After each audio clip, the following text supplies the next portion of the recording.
Bonjour mes très chers abonnés et ceux qui me suivent de partout sans être abonnés à ma chaîne.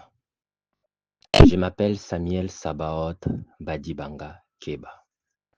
Je suis sage et je suis prophète. Dans l'émission d'aujourd'hui, j'aimerais vous parler au sujet de la vision, d'abord de la promesse et de la vision, la promesse du Seigneur Jésus-Christ lorsqu'il est venu me voir le 30 juin 2023 chez moi à la maison. Lorsqu'il m'a visité, dans la première vidéo, j'ai déjà parlé de cela. Il m'avait promis qu'il me fera visiter l'Afrique et l'Union africaine du futur. Dans la première vidéo, dans la première visite, c'était le Seigneur lui-même qui était venu me voir. Mais lorsque j'ai visité l'Afrique, il avait envoyé son ange pendant 4 nuits. Donc le 1er août au 4 août, pendant 4 nuits. Donc 4 nuits. La vision que j'ai eue avec le Seigneur, la visite du Seigneur chez moi, c'était le 30 juin 2023. Je l'ai déjà écrit, je l'ai publié aussi dans la première vidéo de la chaîne. Cette vision, je n'avais pas tout dit dans cette vision. J'avais vraiment essayé d'être un peu bref, non seulement bref, mais de cacher aussi certaines choses. Parce que le Seigneur disait, pour vous, cela a été donné de connaître les mystères du royaume des cieux, mais pas à eux. Vous pouvez vous-même comprendre, il s'agissait de qui que je parle, eux.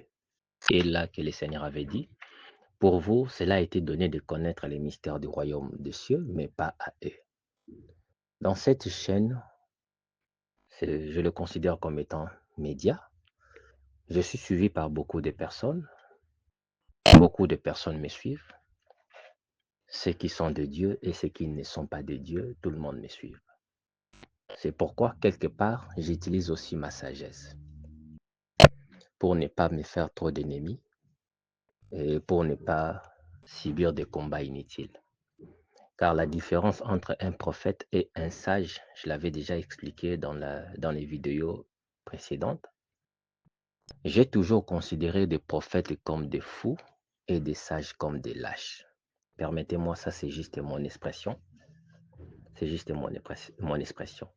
Lorsqu'un prophète reçoit un message, il court vite, plus vite que l'éclair pour annoncer au monde ce que lui il a vu, alors que les prophètes reçoivent que seulement une partie, pas toute, une partie. Donc une autre partie est manquante dans la vision ou dans la prophétie que le prophète annonce.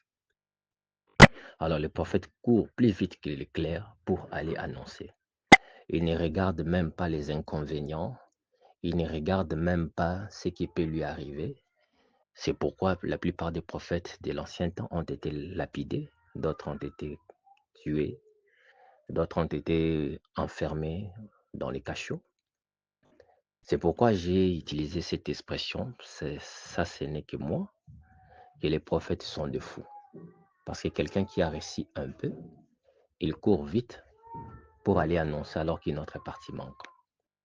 Tandis qu'un sage, lorsqu'il reçoit une information venant de Dieu, ou une vision ou une révélation, parce que les dons de sagesse et les dons de prophétie marchent un peu pair. Beaucoup plus les sages en dehors des inspirations ou d'autres canaux d'information que Dieu leur accorde l'information ou les révélations. Les sages voient beaucoup de choses dans des rêves. Les prophètes aussi voient des choses dans des rêves, mais pas vraiment totalement des rêves. Il y a d'autres choses, on les voit par des visions. Comme ça, je suis en plein là avec vous, je suis en train de voir quelque chose. Ce que les sages ne voient pas, les prophètes le voient. Et ce que les prophètes ne savent pas, les sages le savent. La différence est dans ce sens-là. Donc, à moi, je possède les deux dons. Je possède les dons de sagesse et je possède les dons de prophétie. J'ai obtenu les dons de sagesse en 2001 et les dons de prophétie en 2016. Je l'ai déjà expliqué dans des vidéos précédentes. Donc, le prophète voit peu, mais beaucoup plus dans des visions. Il y a une grande différence entre vision et rêve. Dans les rêves, on fait aussi des visions, mais il y a différence entre rêve et vision. Les prophètes voient des choses dans des visions éveillées comme ça. On est là, je suis en train de voir quelque chose. Ou j'entends quelque chose, on me dit quelque chose. Tandis que les sages, ils reçoivent beaucoup plus d'inspiration, des révélations, beaucoup de choses. Et puis, d'autres choses, les sages les voient que dans des rêves. Donc, si vous voulez comprendre ces choses, lisez le livre de Joël D, comme il est écrit, dit Dieu, au dernier jour, je répandrai mon esprit sur toute chair. Vos fils et vos filles prophétiseront, vos jeunes gens auront des rêves, vos vieillards auront des visions. Donc, vos jeunes gens auront des songes, vos vieillards auront des visions. Donc, les sages voient des choses dans des songes. Il y a aussi vraiment, peut-être j'avais mal expliqué, il y a aussi vraiment une grande différence entre un rêve et un songe et une vision. Une très grande différence. Un rêve peut être ordinaire, peut être naturel, mais un songe, c'est une information, une révélation. Donc les sages voient beaucoup plus de choses dans des songes. C'est ce que je voulais dire. Donc des songes sont des rêves, mais des rêves un peu différents des rêves. Les cauchemars aussi sont des rêves, mais ce sont des rêves mauvais, des mauvais rêves. C'est ça qu'on appelle des cauchemars. Des songes sont des bons rêves, mais qui donnent des révélations ou expliquent quelque chose ou enseignent quelque chose. Les rêves ordinaires, ce sont des informations que nous avons vécues la journée ou les pensées, ainsi de suite. Tandis que les visions, ce sont des choses. Comme je l'ai dit, même dans les songes, je vois des visions. Les visions, ce sont des choses dans lesquelles nous sommes en train de voir avec des yeux physiques comme ça. Tu dors pas, mais tu vois quelque chose. Et cela arrive des fois qu'il y a des prophètes. Alors c'est pourquoi j'ai dit que les prophètes sont des fous, parce que lorsqu'un prophète reçoit une information, je suis prophète, c'est juste une expression, ne me tenez pas rigueur, ce sont mes analyses personnelles. Donc j'ai dit que les prophètes sont des fous. Pourquoi? Parce que lorsqu'un prophète ou une prophétesse reçoit une information, une partie seulement, comme dit l'apôtre, nous connaissons paix, et nous connaissons paix, nous prophétisons en partie. Nous recevons tout simplement une partie et nous prophétisons en partie. Donc les prophètes courent beaucoup plus pour aller annoncer ce qu'il a, sans tenir compte des dangers, sans tenir compte de ce qui peut lui arriver. Et d'autres prophètes même cherchent la gloire pour que le monde le voie, que c'est lui qui a annoncé ça le premier. Mais ils n'ont pas la sagesse pour comprendre que toutes les choses ne sont pas censées être révélées. Ils n'ont pas la sagesse sur ce point-là. L'apôtre Jean, l'un des disciples de notre Seigneur Jésus-Christ, c'est celui qui a écrit l'Apocalypse. Si vous lisez quelque part dans l'Apocalypse, Dieu lui a montré quelque chose, mais Dieu lui a dit de ne pas l'écrire, de ne pas écrire ça. Mais pourtant, donc Jean est mort avec cette information lui seul. Ce qu'il avait vu, dont il n'a pas révélé, et que Dieu lui avait interdit de l'écrire. Donc il y a toute chose, toute révélation, Dieu peut donner à un prophète de grâce pour voir certaines choses, alors qu'il a privé cette information au monde. C'est pourquoi le Seigneur Jésus disait ceci: pour vous, cela a été donné de connaître les mystères du royaume de Dieu, mais pas à eux. Pas à eux. Et le Seigneur, lorsqu'il était des fois dans le public, il parlait en parabole. Mais en privé, il expliquait à ses disciples toute la vérité. Pourquoi j'ai dit que les sages sont des lâches? Les sages reçoivent plus d'informations. Parce qu'il est écrit, le Saint-Esprit vous enseignera toutes choses et vous rappellera tout. C'est ça le rôle du Saint-Esprit dans notre vie, en dehors de dons ou d'autres choses. C'est notre guide, c'est notre compagnon, c'est notre soutien. Il est le deuxième témoin. Nous, nous sommes les témoins par la parole. Lui, il est le témoin par la puissance. Car le témoignage de deux personnes vaut. Lorsque quelqu'un se dit qu'il est serviteur de Dieu, il n'a pas en lui le Saint-Esprit ou il n'est pas accompagné avec le Saint-Esprit, cette personne n'est qu'un prétentieux. Ce n'est qu'un prétentieux, car les témoignages de deux personnes vaut. Nous, nous témoignons Christ par la parole, par la prédication. Le Saint-Esprit témoigne Christ par la puissance à travers les dons spirituels que nous recevons. À travers les dons spirituels que nous recevons. Alors, les sages sont des lâches. Pourquoi? Lorsqu'un sage reçoit une information ou une révélation, une partie qui manque au prophète, Le sage a peur, il est terrifié. Il est tellement terrifié au point qu'il se cache, comme on dit, l'homme sage qui voit le mal de loin et se cache. Alors les sages se cachent. Alors le caractère ou l'esprit de se cacher là, c'est de la lâcheté. Parce que quand tu connais quelque chose, tu as peur de le dire à haute voix, peur de représailles, peur d'être assassiné, tué, ou massacré, ou fait, je ne sais comment dire. Cette peur-là, c'est de la lâcheté. Donc les sages, pour moi, sont des lâches, les prophètes sont des fous. Les deux, et je les possède. Je suis à la fois sage et à la fois prophète.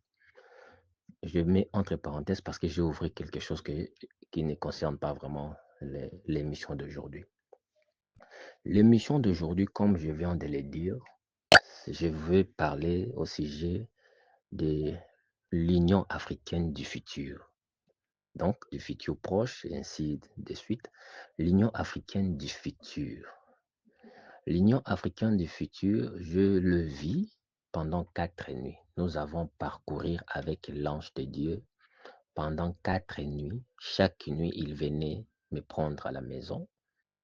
On faisait le voyage. Nous avons visité l'Afrique dans dans son ensemble. Nous avons visité les capitales des pays africains. J'ai vu les pays africains à partir du ciel et dans d'autres endroits, nous sommes descendus, dans d'autres pays, nous sommes descendus pour visiter les institutions de l'Union africaine. Quand bien même je ne saurais pas tout dire parce que c'est tellement vaste cette information. Imaginez pendant 4 nuits de visites, pendant 4 nuits de voyages, pendant 4 nuits, et vous êtes en train de parcourir l'Afrique. Nous avons parcouru 5 continents pendant 4 nuits. Nous avons commencé d'abord avec l'Afrique de l'Ouest, donc en quittant l'Afrique centrale qui est là où se trouve le Congo, mon pays. Nous sommes dirigés premier jour vers l'Afrique euh, australe.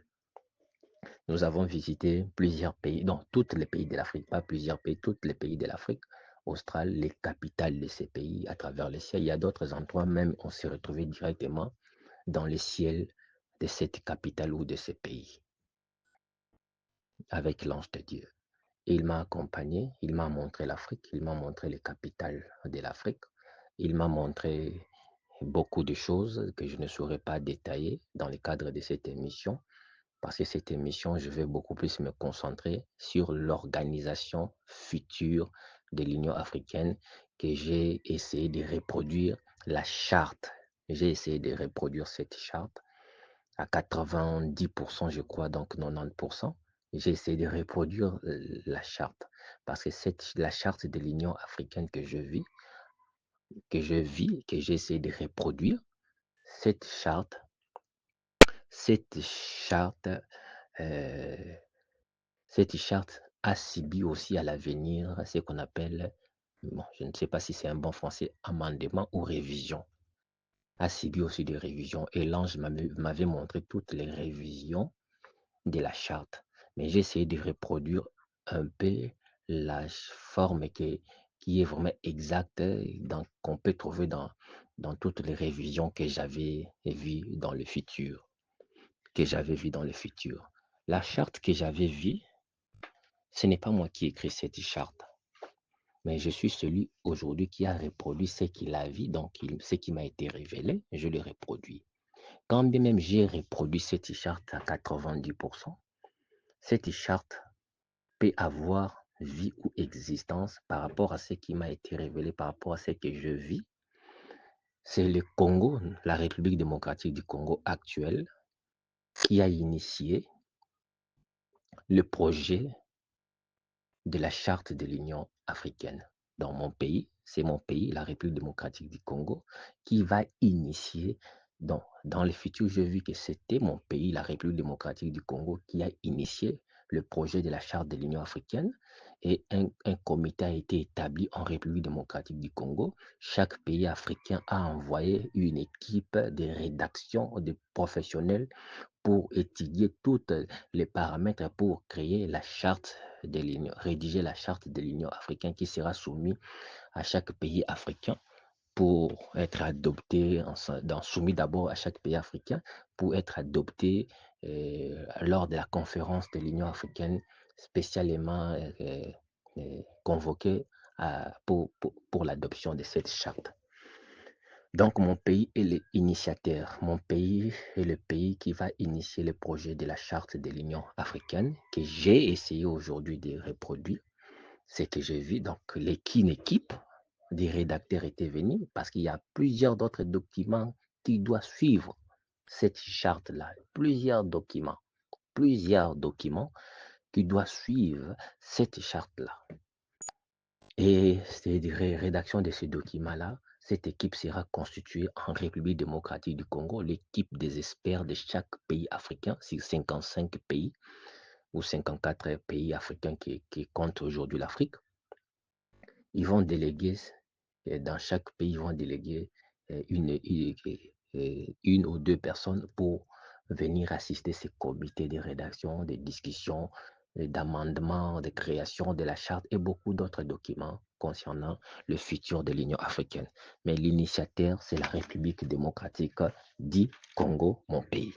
Et moi, j'ai essayé de reproduire cette charte à 90%. Donc, en quelque sorte, j'ai vu ce que j'ai reproduit ce que j'ai vu dans le futur, mais j'ai reproduit ça pour faciliter encore le travail, afin de ne pas désorienter ces comités lorsqu'il aura lieu en République démocratique du Congo. Je pense même, parce que je ne pense pas, mais je le sais, mais comme je l'ai dit, je n'aime pas tout dire, parce que en moi, je possède aussi la sagesse. Je sais ce qu'il faut cacher et ce qu'il ne faut pas cacher, ce qu'il faut révéler, parce que je sais que d'autres révélations sont toujours été boycottées par les diables, et j'ai déjà dit ça dans des émissions précédentes.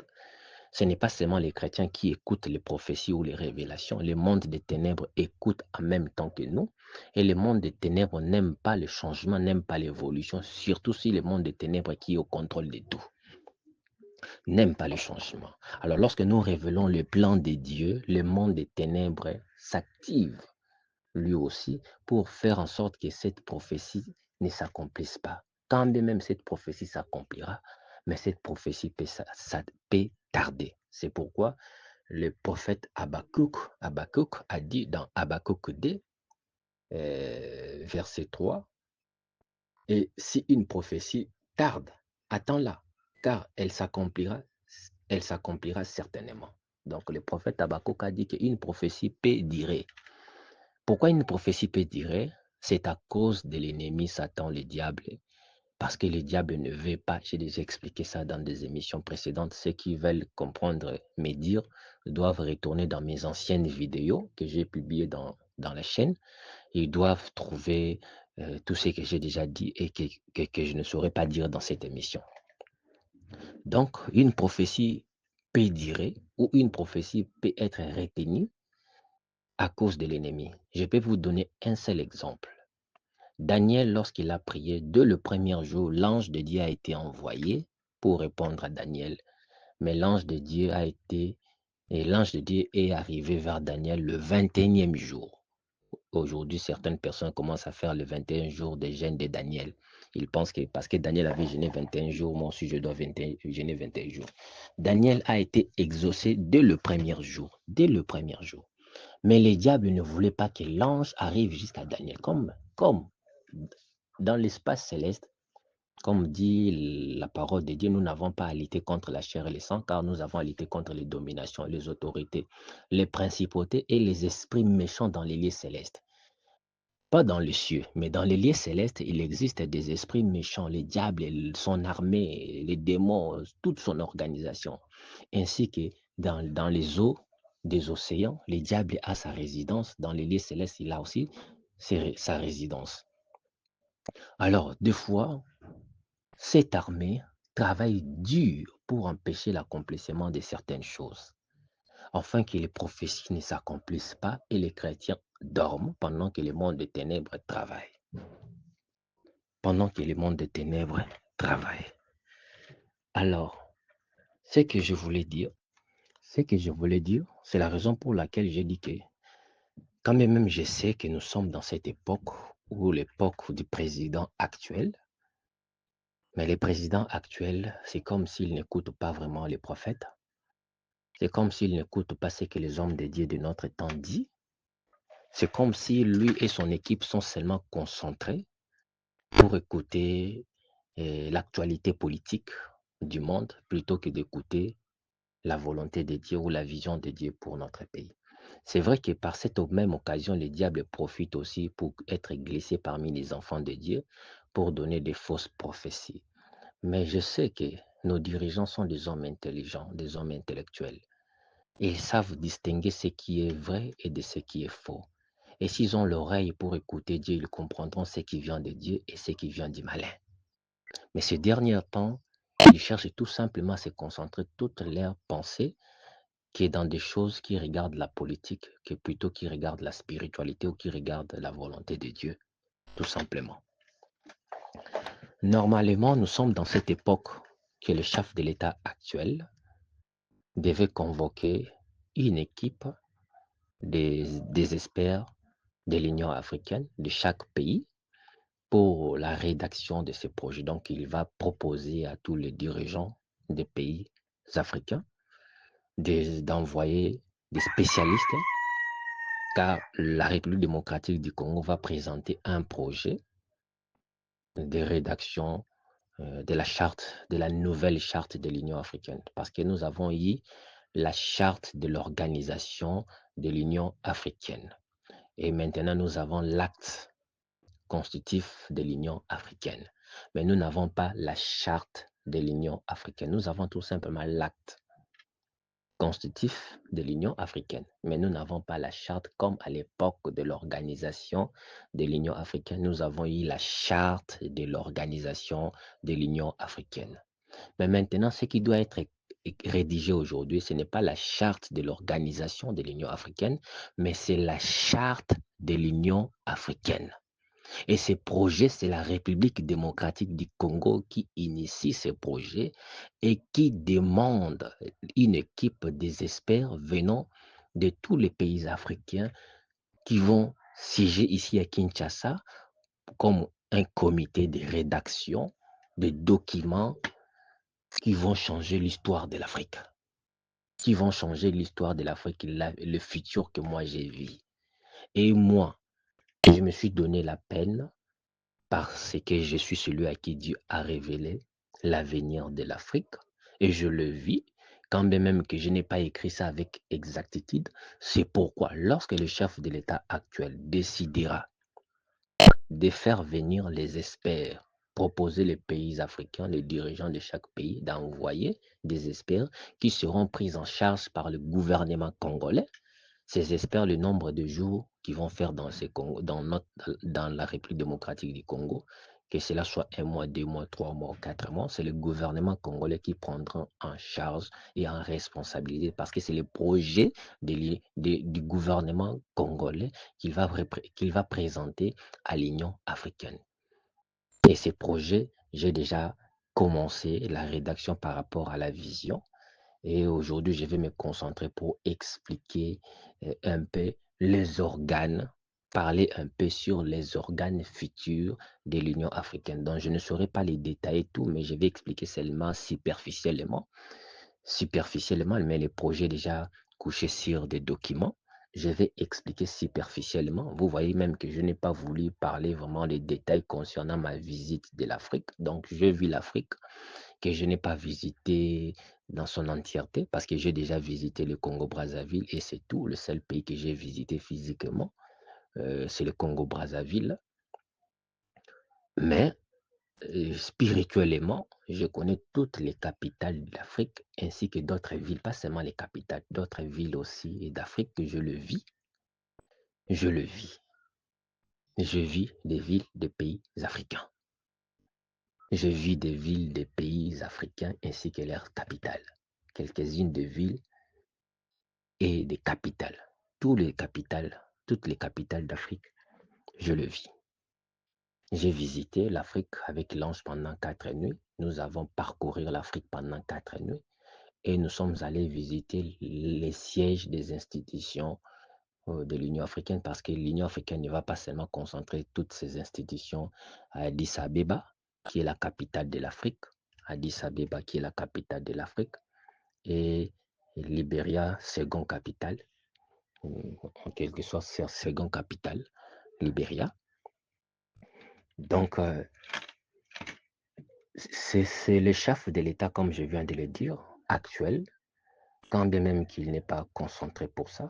Il a vraiment beaucoup de travail. Il est en train de perdre son temps, le chef de l'État actuel, en se concentrant seulement à déjouer le plan de l'ennemi, alors que toutes les révélations sont là. Il n'a qu'à suivre le plan de Dieu pour se libérer de ses ennemis, libérer le Congo, laisser les institutions stables et créer un pays émergent, comme il avait dit lui-même. Créer un pays, je ne sais même pas comment le dire. Il suffit que le chef de l'État puisse avoir l'oreille, ainsi que son gouvernement. Parce que ce sont des hommes intelligents, des hommes tellement intelligents, des hommes instruits, des hommes éduqués, des hommes mûrs, des hommes capables de faire des analyses pour comprendre les choses de Dieu et les choses du malin, le mensonge et la vérité, de faire la différence, de comprendre ce qui vient de Dieu et ce qui vient de l'homme, ce qui vient du diable aussi. Ils sont capables de faire ces analyses-là. Mais en quelque sorte, ils se concentrent seulement à tout ça, ce qui regarde la politique. Ils rejettent tout ce que Dieu révèle à travers ses serviteurs. Même des faux serviteurs essayent de parler. Je dis bien, même des faux serviteurs. C'est-à-dire ceux qui ne sont pas envoyés par Dieu ou ceux qui sont envoyés par les diables. Ils essayent de parler, mais ils n'écoutent pas. Nos dirigeants n'écoutent même pas et ne prêtent même pas attention à tout ce qui se dit dans l'Internet, à tout ce qui se dit dans les médias, à tout ce qui se dit dans les réseaux sociaux. Nos dirigeants écoutent comme s'ils n'écoutent pas. Bon, ce n'est pas mon problème. Que les chefs de l'État actuel prennent ses responsabilités ou pas, ce n'est pas mon problème. Moi, tout ce que je sais, chaque chose a son temps et il y a un temps pour toute chose. Il est celui qui doit bénéficier de ces temps-ci, si il veut bénéficier de ces temps-ci, car il fait partie du plan de Dieu. Il est parmi des gens qui doivent mettre en œuvre les trains en marche, c'est-à-dire mettre les plans de Dieu en marche. Le président actuel, Félix-Antoine Tshisekedi Tshilombo, il est parmi ceux-là qui doivent mettre les trains en marche. Mais s'il ne veut pas démarrer les trains, il ne veut pas être le conducteur de ces trains, une autre personne viendra tout simplement les remplacer pour mettre les trains en marche. Mais seulement nous allons perdre beaucoup de temps et nous allons encore avoir les retards. Le Congo a aujourd'hui 65 ans de retard depuis l'indépendance. 65 ans de retard, de grands retards. Extrêmement grand retard. Alors, perdre encore 2 ans, 3 ans, 4 ans, 5 ans de retard, c'est comme si nous ne comprenons pas ce que nous sommes en train de faire dans ce pays. Alors, ce comité, lorsqu'il siégera en République démocratique du Congo, le projet que j'ai rédigé, le projet que j'ai vu, projet de charte de l'Union africaine, sera présenté à ce comité. Donc, c'est le projet. Le projet, ce ne sera pas mon projet, mais le projet de la République démocratique du Congo va présenter à ce comité. Ce comité va commencer maintenant à faire ce qu'on appelle amendement ou modification pour harmoniser les volontés de chaque. Donc, c'est les spécialistes qui viendront, ce sont en quelque sorte les représentants du gouvernement de chaque pays. Parce qu'il faut que les projets de charte de l'Union africaine soient conformes à la volonté africaine. C'est-à-dire à la volonté des chefs, à la volonté de chaque pays africain qui sont dirigés par leurs dirigeants, par leurs chefs d'État, leurs chefs de gouvernement. Donc, il faut que ça soit conforme à la politique africaine, soit conforme à la volonté africaine, à la volonté populaire, donc des représentants de ces pays ainsi que de leur peuple.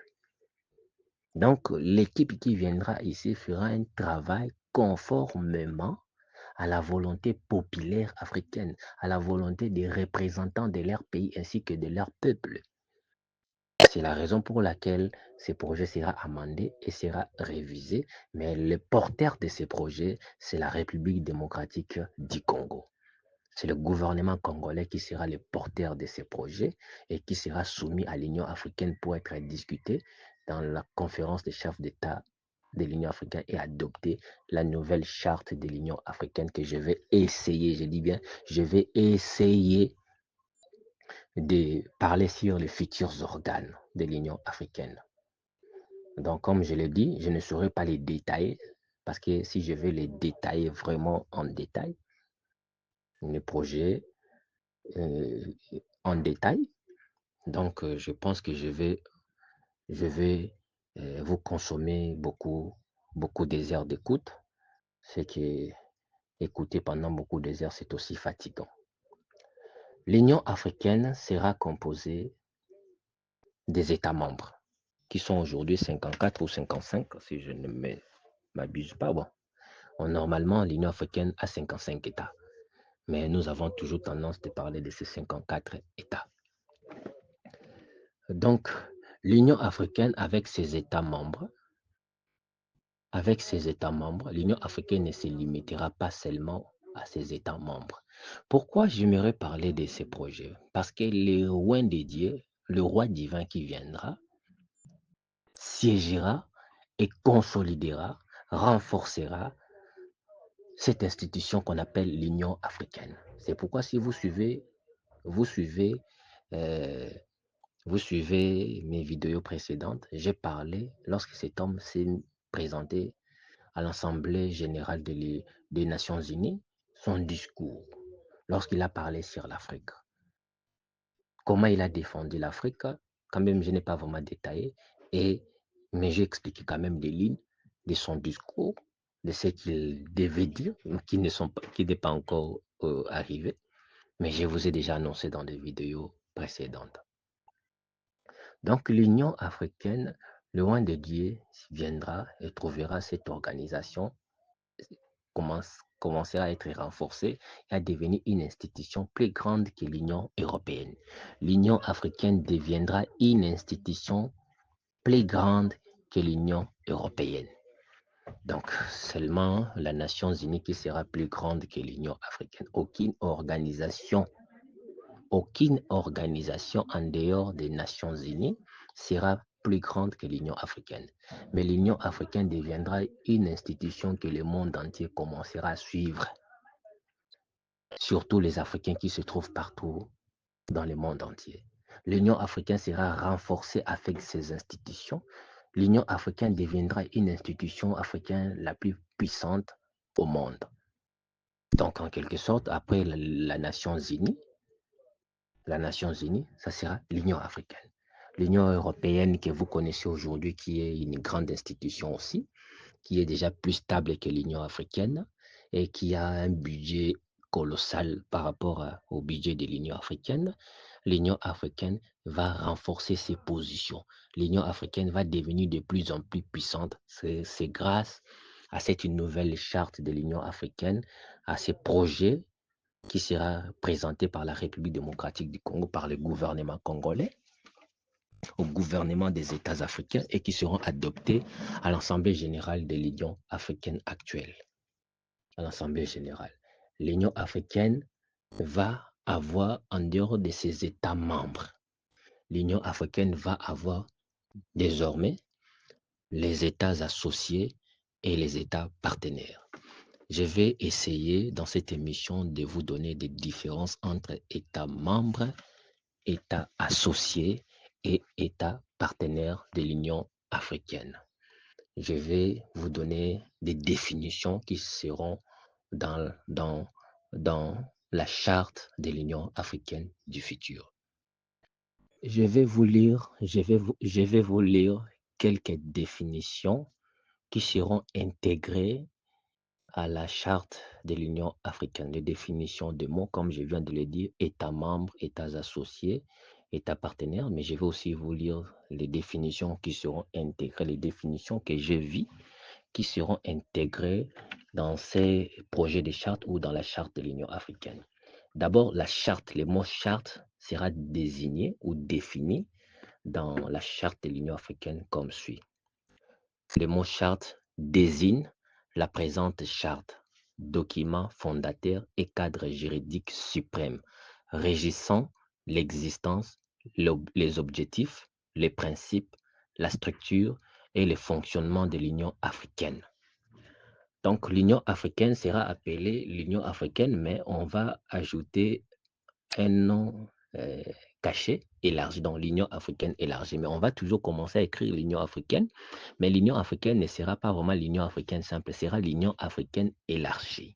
Mais les mots, on va toujours commencer à appeler ça l'Union africaine. On ne va même pas écrire ça dans les documents officiels que l'Union africaine élargie. Mais les gens vont considérer l'Union africaine comme étant l'Union africaine élargie parce que l'Union africaine va intégrer les États membres, les États associés et les États partenaires. Je vais vous expliquer ces États-là, membres, associés et partenaires.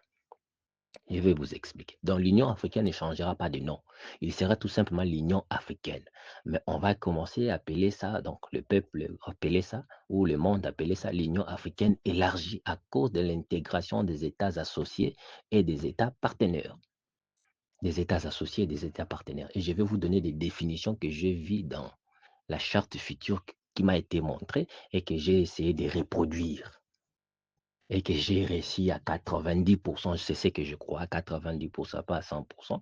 C'est pourquoi cette équipe, lorsqu'il sera sur le terrain, avec d'autres documents qui suivront, ils mettront en œuvre ces grands projets du futur et suivront les révélations qui a été données. Donc, le mot charte sera désigné dans la charte de l'Union africaine, désigne la présente charte, document fondateur et cadre juridique suprême, régissant l'existence, les objectifs, le principe, la structure et les fonctionnements de l'Union africaine. Le mot union, les mots union sera désigné, désigne l'Union africaine, une organisation continentale intégrée et dynamique, conçue pour promouvoir l'unité, la solidarité, la paix, la prospérité et le développement durable en Afrique et au-delà à travers une coopération renforcée avec ses États associés et partenaires. Voilà maintenant la définition du mot union de l'Union africaine. Dans le mot union de l'Union africaine, sera défini, comme je viens de le citer. Le mot union désigne l'Union africaine, dont le mot union, dans la charte du futur, sera désigné, désigne l'Union africaine, une organisation continentale intégrée. Donc, le mot union désigne l'Union africaine, qui est une organisation continentale intégrée et dynamique, conçu pour promouvoir l'unité, la solidarité, la paix, la prospérité et le développement durable en Afrique et au-delà à travers une coopération renforcée avec ses États associés et partenaires.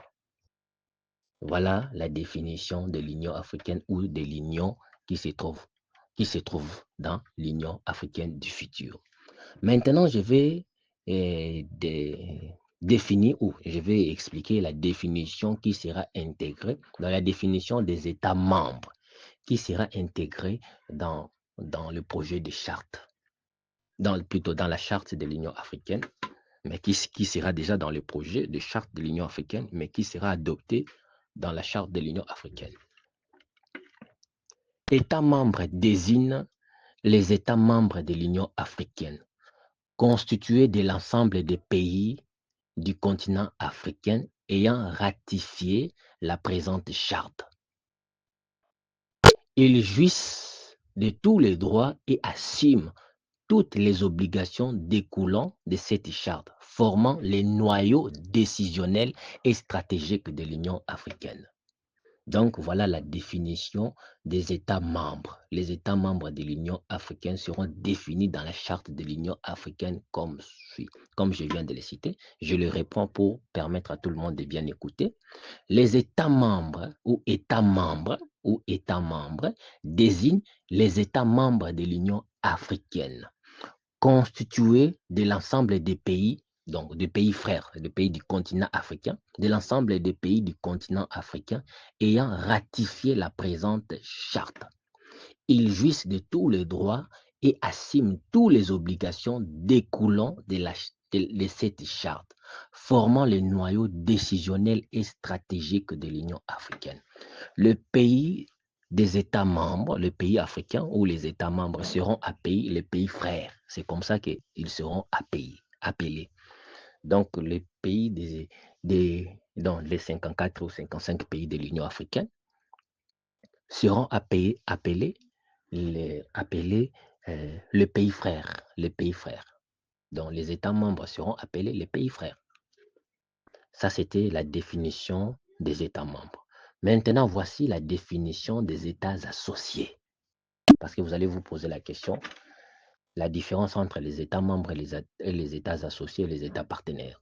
Les États membres constituent l'ensemble de tous les pays africains indépendants et au futur, d'autres pays africains qui ne sont pas encore, qui sont encore des îles et occupés seront indépendants. Des îles comme Réunion deviendront indépendants à l'époque du roi divin, deviendront indépendants, ainsi de suite, des Réunions. Beaucoup d'autres îles qui ne sont pas encore jusqu'à aujourd'hui indépendantes deviendront indépendantes. L'Afrique sera totalement libre. Il n'y aura pas l'Afrique dépendante. L'Afrique sera totalement libre. Tous les pays d'Afrique et les îles d'Afrique qui sont encore jusqu'à aujourd'hui non indépendants deviendront indépendants. Qui sont encore sous les mains des Français ou d'autres pays seront indépendants, ainsi que d'autres pays d'Amérique qui ne sont pas encore indépendants aujourd'hui deviendront pays d'Amérique peuplés de Noirs, pays d'Amérique peuplés de Noirs qui ne sont pas encore indépendants aujourd'hui, comme des pays, je vais citer ça après, mais je vais d'abord définir les États associés. États associés désignent les pays étrangers qui seront considérés comme étant des demi-frères. Ces pays seront considérés pour l'Afrique comme étant des pays demi-frères. L'Afrique, ensemble des pays seront considérés des pays frères. Mais les pays associés seront considérés comme étant des pays demi-frères. Les pays associés, dans des pays demi-frères. Du continent d'Amérique, là où il y a plus de Noirs, je vais citer ces pays où il y a plus de Noirs, seront considérés dans l'Union africaine comme étant des États associés. États associés désignent les pays étrangers demi-frères ayant des liens historiques ou culturels significatifs et avérés avec l'Afrique. Je réponds la définition. États associés désignent les pays étrangers demi-frères ayant des liens historiques ou culturels significatifs et avérés avec l'Afrique, notamment par la traite négrière, la colonisation ou la présence de diasporas africaines importantes, incluant mais non limitée à Brésil. Présence, comme vous avez suivi, je vais encore reprendre la définition pour que les gens comprennent bien. États associés désignent les pays étrangers considérés comme étant des demi-frères, ayant des liens historiques ou culturels significatifs et avérés avec l'Afrique, notamment par la traite négrière, la colonisation ou la présence de diasporas africaines importantes, incluant mais non limitées à Brésil, États-Unis, Haïti, Jamaïque, Cuba, République dominicaine, Trinité et Tobago, Colombie, Guyana, Suriname, Martinique, Guadeloupe et Barbade, donc Guadeloupe qui n'est pas encore indépendant, qui appartient aux Français, Barbade, Sainte-Lucie, Grenade, Saint-Vincent et les Grenadines, Antigua, Barbuda, Venezuela, Belize, Panama, Nicaragua, Honduras, Équateur et autres pays des Amériques ayant une influence culturelle africaine significative et ayant conclu un accord d'association avec l'Union. Leur participation est axée sur le renforcement des liens culturels, sociaux et économiques, et ils contribuent activement aux objectifs de l'Union sans toutefois disposer des mêmes droits de vote que les États membres sur des questions de souveraineté continentale. Voilà la définition que je vis dans le projet de charte de l'Union africaine concernant les États associés. Mais je vais encore reprendre la lecture pour permettre à tout le monde de comprendre ce qui sera les États associés. Les États membres, ce sont les pays frères, donc nous, tous les pays africains, tous les pays africains. Les États associés, ce sont les pays de traite des Noirs, où les Noirs, les Africains ont été emportés ou exportés, plutôt pas importés, exportés, euh, dans, je ne sais pas comment dire, les pays où les Africains ont été vendus comme esclaves dans des pays des Amériques, où les Africains ont évolué et une grande partie de la population de ces pays est noire, où les Noirs sont devenus les habitants de ces pays-là. Ils ont presque perdu leur identité panafricaine, au point qu'ils ne sont plus vraiment considérés comme étant des Africains, tout simplement des Noirs. Alors, l'Union africaine va créer l'alliance en souvenant de ces enfants des, qui sont, qui ont subi la déportation, qui ont subi la déportation vers des pays étrangers du continent africain, dans des pays qui sont étrangers du continent africain. Alors ces pays-là, je viens de les citer encore, je vais les citer, les pays où les Noirs ont été dispersés partout dans le monde. Alors l'Union africaine va créer l'alliance avec ces pays-là et cette alliance sera appelée comme étant État associé. Donc, l'Union africaine aura des États associés, en dehors des États membres qui constituent véritablement les territoires de l'Afrique, des pays du territoire de l'Afrique. Nous aurons des États associés qui sont des pays étrangers, mais qui, nos enfants, nos frères, nos sœurs sont déportés et habitent depuis des décennies ou des siècles dans ces continents-là ou dans ces pays-là. Je vais encore reprendre la définition des États associés. États associés désignent les pays étrangers, donc on les considère comme étant nos demi-frères. Les Jamaïcains, les Américains noirs, les Colombiens noirs, les Cubains, les Républiques dominicaines, tous ceux qui, tous ceux qui sont noirs ou leur pays majoritaire noir ou la culture africaine et se trouvent dans leur culture, donc ces États-là deviendront des États associés à l'Union africaine. Ils seront des États associés, pas des États membres, mais des États associés. Alors, je reprends la définition.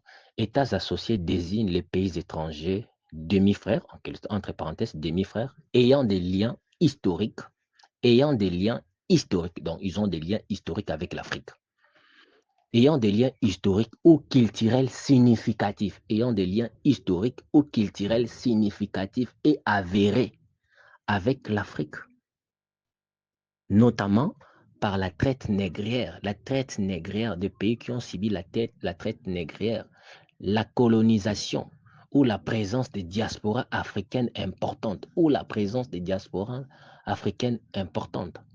incluant ces pays incluant mais non limités. Ces pays incluant, donc on va citer les pays, mais non limités. On commence par Brésil, États-Unis, où 45% de la population américaine est noire. Ces noirs-là sont nos frères, dont l'Union africaine va reconnaître tous ces noirs-là. Ces noirs-là sont nos frères, nos demi-frères, en quelque sorte. Parce que ces pays seront considérés comme étant des pays demi-frères de l'Afrique. Et le peuple de ces pays-là qui sont noirs seront considérés comme étant nos demi-frères.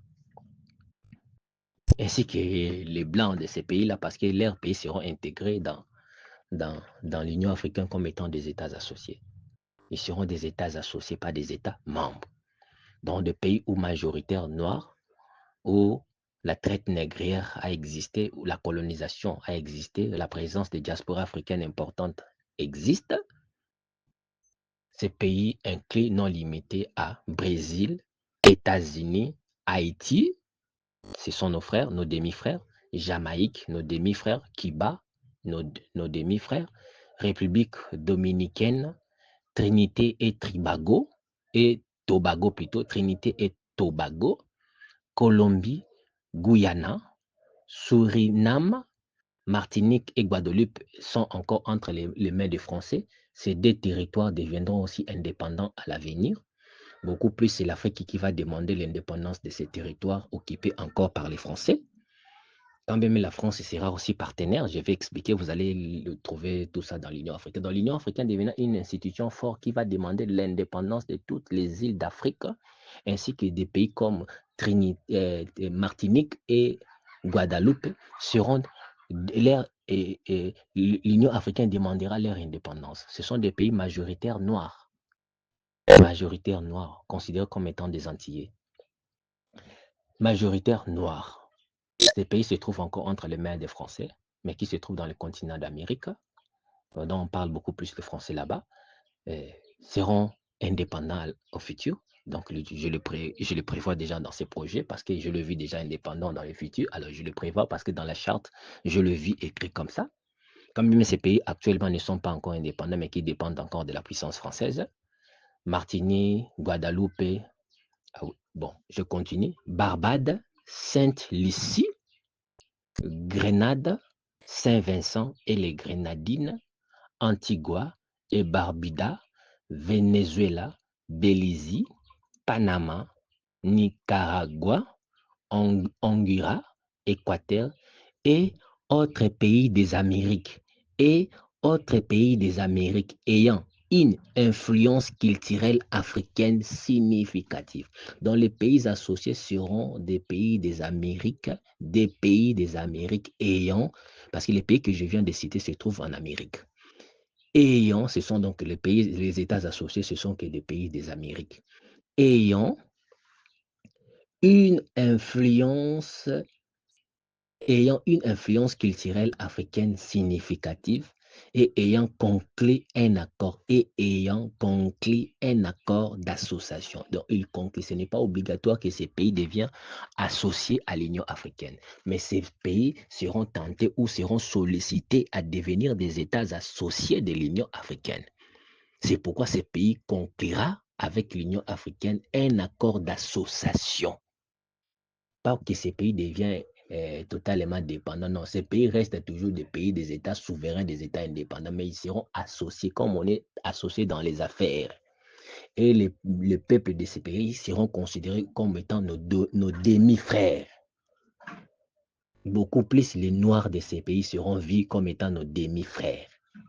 L'Afrique sera visitée par nos demi-frères qui n'ont jamais mis de pied en Afrique parce que l'Afrique va être développée au point que nos frères africains qui se trouvent dans des pays de leur résidence ou qui sont devenus le peuple de ces pays-là feront des visites. L'Afrique aura des visites. L'Afrique aura des visites de ces enfants qui sont déportés il y a longtemps. Et beaucoup viendront voir les terres de leurs ancêtres. Alors, je continue. Et autres pays des Amériques ayant une influence culturelle africaine significative et ayant conclu un accord d'association avec l'Union. Leur participation est axée sur les renforcements des liens. Leur participation est axée sur les renforcements des liens culturels, sociaux et économiques.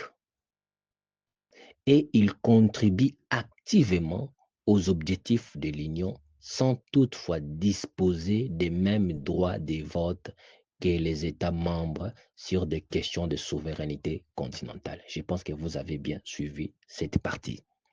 Ils contribuent activement aux objectifs de l'Union sans toutefois disposer des mêmes droits de vote que les États membres sur des questions de souveraineté continentale. Donc, à ce qui concerne des questions de souveraineté continentale, les États associés et les États partenaires seront exclus dans des votes des questions de souveraineté continentale.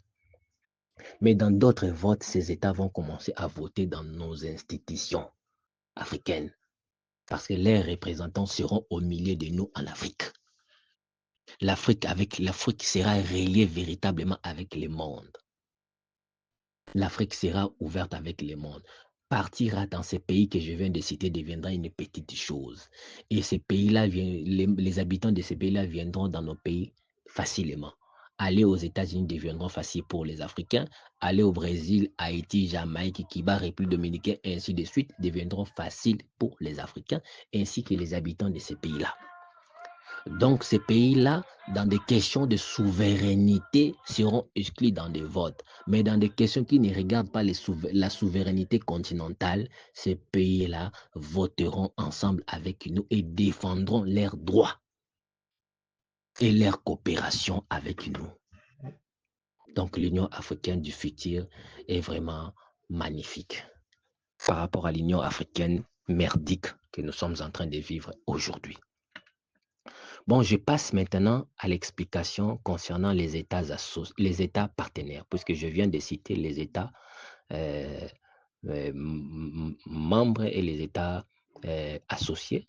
Avant d'entamer les États partenaires, je vais encore refaire la lecture des États membres, définition de la lecture des États membres, afin que les gens ne puissent pas perdre la différence entre États membres et États associés.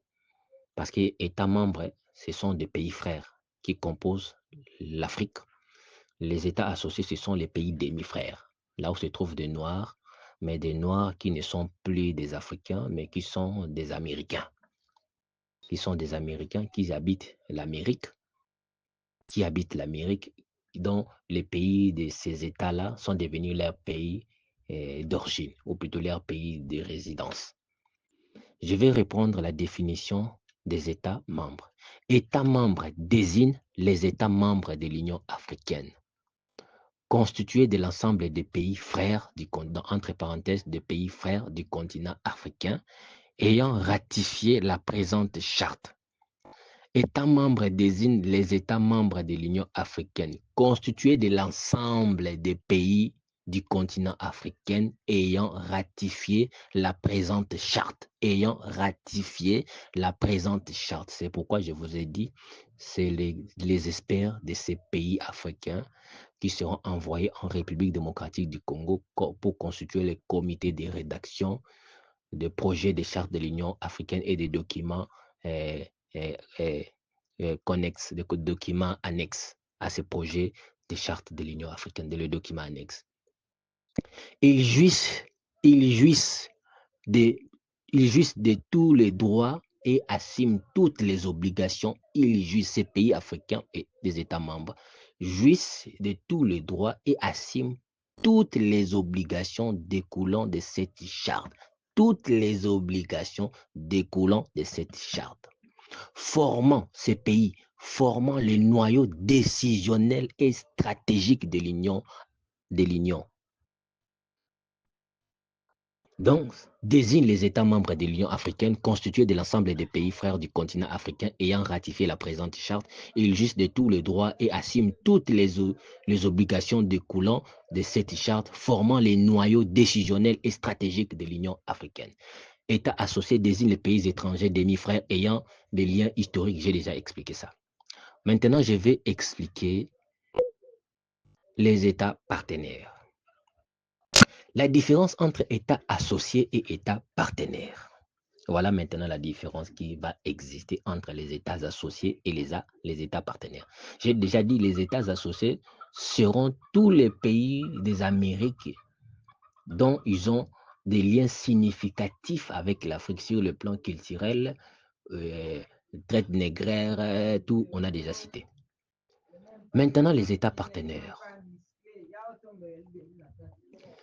États partenaires désignent les pays étrangers, comme l'État associé désigne les pays étrangers. Les États partenaires désignent les étrangers, entre parenthèses, pays amis. Donc, nous avons pays frères, nous avons pays demi-frères et nous avons pays amis. Voilà l'Union africaine, comment il sera constitué. Des pays frères qui constituent l'ensemble du territoire africain, des pays demi-frères qui constituent des pays des Amériques et des pays amis. Entre amis et frères, M. Mobutu a dit, le choix est clair. Mobutu, le fait président Mobutu, c'est ce que Kukungwendu Wazabanga, notre fait président maréchal, a dit. Entre amis et frères, le choix est clair. Donc, l'Afrique aura des pays frères, des pays demi-frères et des pays amis. Les pays demi-frères, ce sont des pays des États associés. Ce sont des États associés. Des pays amis, ce sont des États partenaires. État partenaire désigne les pays étrangers et organisations internationales. Donc, non seulement il désigne les pays étrangers, État partenaire, désigne non seulement les pays étrangers, mais en même temps organisations internationales. État partenaire désigne les pays étrangers et amis et organisations internationales ayant conclu un accord de partenariat stratégique avec l'Union, notamment sur les plans économiques, politiques, sécuritaires ou culturels. Incluant, mais non limité à Chine, Russie, Canada, France, Royaume-Uni, Allemagne, Italie, Espagne, Portugal, Belgique, Pays-Bas, Suisse, Inde, Japon, Corée du Sud, Turquie, Australie, Arabie Saoudite, Émirats Arabes Unis, Qatar et autres pays ayant conclu un accord de partenariat avec l'Union. Leur engagement vise à soutenir les objectifs de développement et de stabilité de l'Afrique par des contributions spécifiques et une coopération ciblée. C'est la définition qui sera dans la charte, qui sera d'abord dans le projet de charte et qui sera adoptée dans la charte de l'Union africaine. État partenaire désigne les pays étrangers qui seront considérés des pays amis, et je vais citer les noms de ces pays amis, comme je viens de citer les pays de nos demi-frères. Les pays étrangers et pays partenaires désignent les pays étrangers et organisations internationales ayant conclu un accord de partenariat stratégique avec l'Union.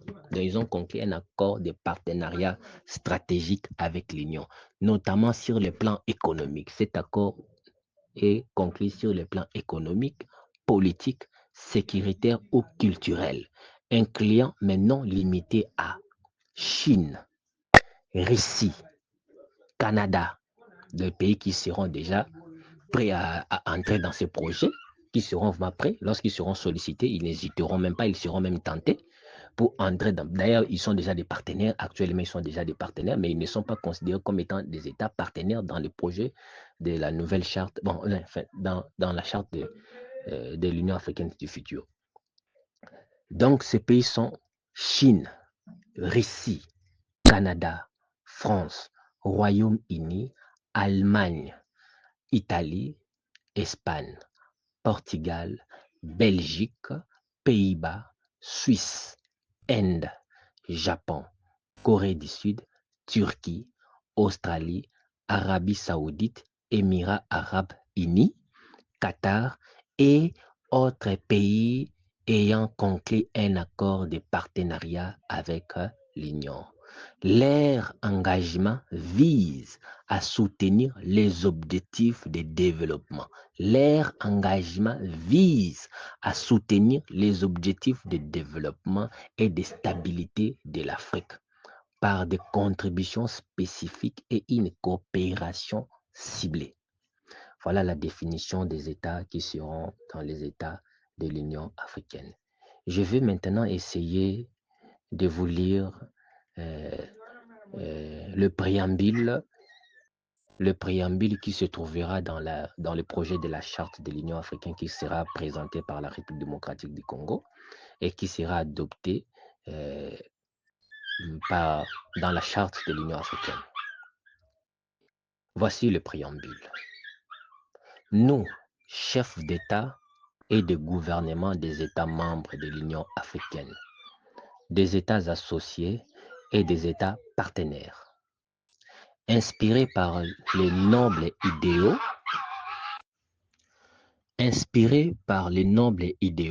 qui ont guidé le père fondateur de notre organisation continentale et des générations de panafricanistes dans leur détermination inébranlable à promouvoir l'unité, la solidarité, la cohésion et une coopération mutuellement bénéfique entre le peuple d'Afrique et les États africains, ainsi qu'avec les nations du monde entier, reconnaissant que la force de notre continent réside dans sa diversité et sa capacité à forger des partenariats stratégiques durables. Je reprends cette partie qui me plaît vraiment.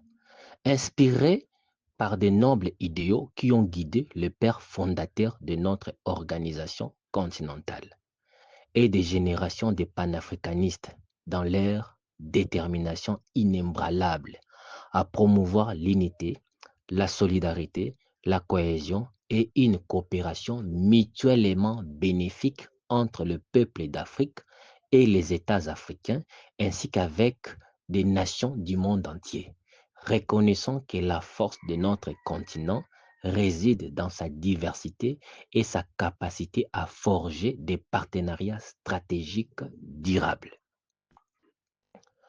Considérant les principes fondamentaux et les objectifs ambitieux énoncés dans la charte de l'Organisation de l'unité africaine OIA et les traités instituant la communauté économique africaine qui, qui ont jeté les bases d'une intégration continentale et d'une vision partagée pour le développement de l'Afrique. Nous affirmons notre engagement à bâtir sur ces acquis tout en adaptant notre cadre institutionnel aux réalités géopolitiques et socio-économiques contemporaines. Je pense que vous avez suivi cette paragraphe. Je reprends cette paragraphe. Considérant les principes fondamentaux et les objectifs ambitieux énoncés dans la charte, dans l'ancienne charte, la charte passée, énoncés dans la charte de l'Organisation de l'unité africaine, OIA, et les traités instituant la communauté économique africaine, qui ont jeté les bases d'une intégration continentale et d'une vision partagée pour le développement de l'Afrique. Nous affirmons notre engagement à bâtir sur ces acquis tout en adaptant notre cadre institutionnel aux réalités géopolitiques et socio-économiques contemporaines. Rappelons les luttes héroïques et les sacrifices incommensurablement consentis par nos peuples et nos pays pour l'indépendance politique, la dignité humaine et l'émancipation économique. Des luttes qui ont forgé notre identité collective et renforcé notre détermination à construire un avenir de paix, de prospérité et de justice pour tous les Africains. À construire un avenir de paix, de prospérité et de justice pour tous les Africains. Reconnaissant, voilà encore ces paragraphes, suivez bien ces paragraphes, qui a fait qu'on puisse avoir les États associés, les États partenaires aussi. Reconnaissant les liens historiques, culturels et économiques profonds et indissolubles, donc indissociables. Reconnaissant les liens historiques, culturels et économiques profonds et indissolubles qui unissent l'Afrique à de nombreuses nations à travers le monde. Ces liens existent et vous ne pouvez pas ignorer ça. Les liens historiques entre l'Afrique et nos frères déportés, la traite des Noirs, les liens culturels, les liens économiques que l'Afrique a avec les pays du monde entier. Vous ne pouvez jamais ignorer ça et qui est indissoluble, donc indissociable. Reconnaissant les liens historiques, culturels et économiques profonds et indissolubles qui unissent l'Afrique à de nombreuses nations à travers le monde, résultant des mouvements des populations, des échanges commerciaux dynamiques et des influences culturelles réciproques qui ont façonné les civilisations et les sociétés au fil des siècles. Ces liens constituent un socle précieux pour une coopération renouvelée et élargie. Voilà ce que dit ce paragraphe. Je passe à un autre paragraphe.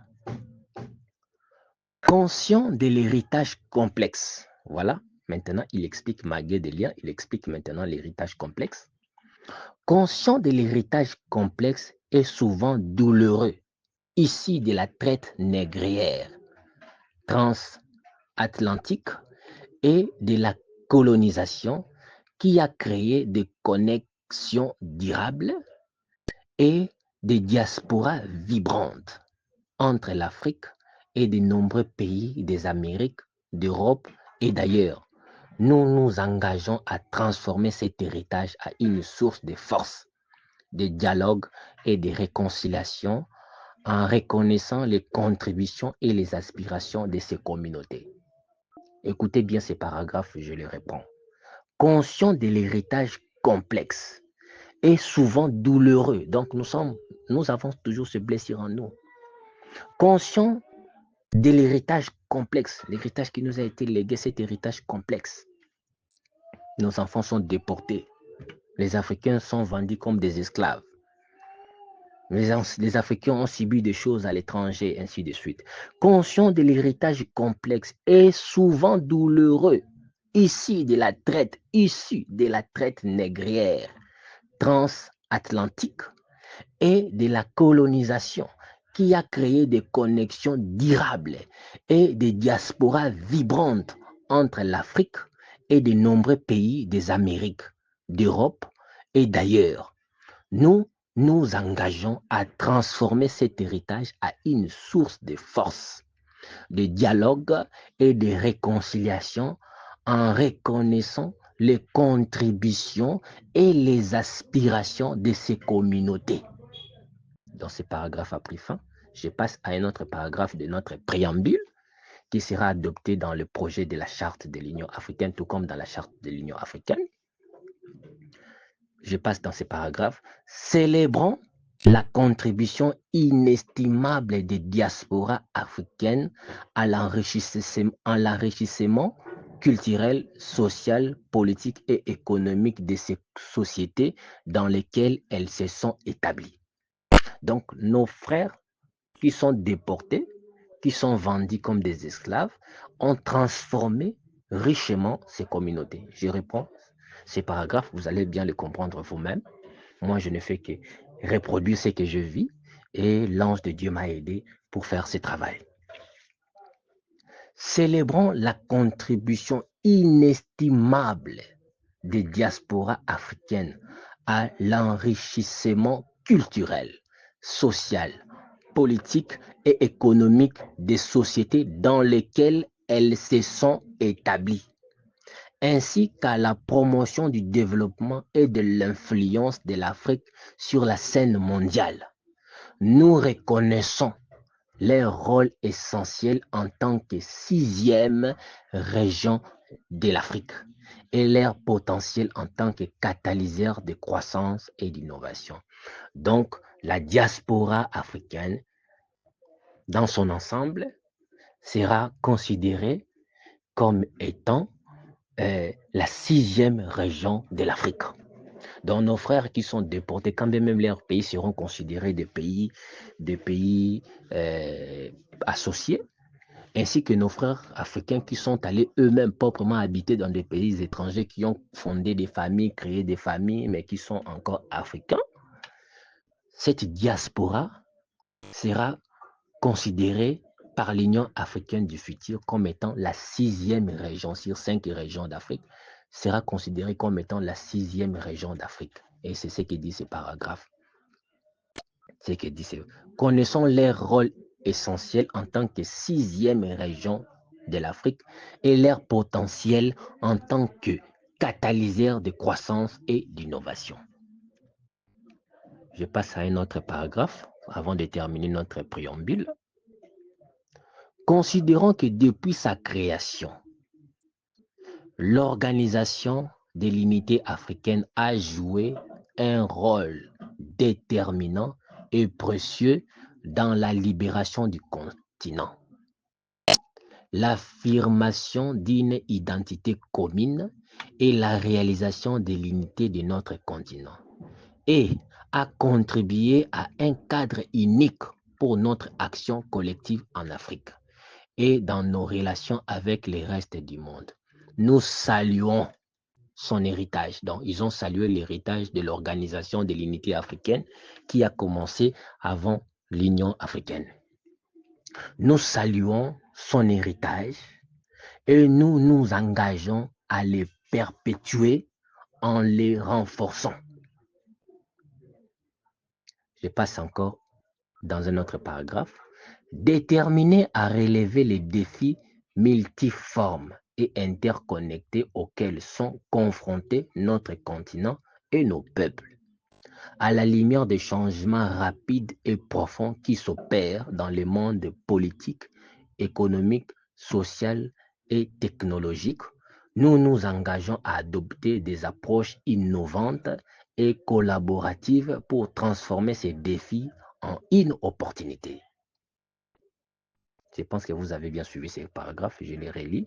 Déterminé à relever des défis multiformes et interconnectés auxquels sont confrontés notre continent et nos peuples, à la lumière des changements rapides et profonds qui s'opèrent dans le monde politique, économique, social et technologique. Nous nous engageons à adopter des approches innovantes et collaboratives pour transformer ces défis en opportunités. Un autre paragraphe avant de toucher à la fin.